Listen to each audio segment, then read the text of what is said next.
10 দিনেও জ্ঞান ফেরেনি অভিনেত্রী সীমানার। মস্তিষ্কে রক্তক্ষরণজনিত কারণে সংকটাপন্ন অবস্থায় হাসপাতালে চিকিৎসাধীন রয়েছেন মডেল ও অভিনেত্রী রিশতা লাবণী সীমানা। 10 দিন হলেও এখনও জ্ঞান ফেরেনি তার। বর্তমানে তাকে আইসিইউতে পর্যবেক্ষণে রাখা হয়েছে। তার শারীরিক অবস্থার কোনো উন্নতি হয়নি।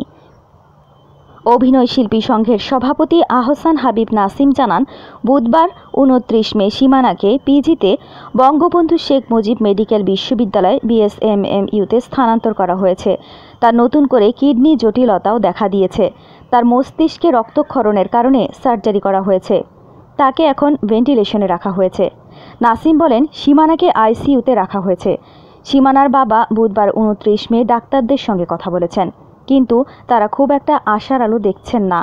গত 20 মে গুরুতর অসুস্থ হয়ে পড়েন এই অভিনেত্রী। পরে তাকে ঢাকার ন্যাশনাল ইনস্টিটিউট অব নিউরোসায়েন্সেস ও হাসপাতালে ভর্তি করা হয়।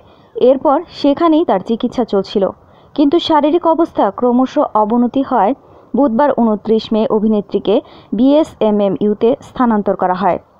সীমানা 2006 সালে লাক্স চ্যানেল আই সুপারস্টার প্রতিযোগিতায় সেরা 10-এ স্থান করে নিয়েছিলেন। এরপর অসংখ্য নাটক ও বিজ্ঞাপনে কাজ করেছেন তিনি। এরকম আরও অনেক ভিডিও পেতে নিউজ এক্সপোজার টিভির সাথেই থাকুন। চ্যানেলটি সাবস্ক্রাইব করুন এবং সাথে বেল আইকনটি বাজিয়ে দিন।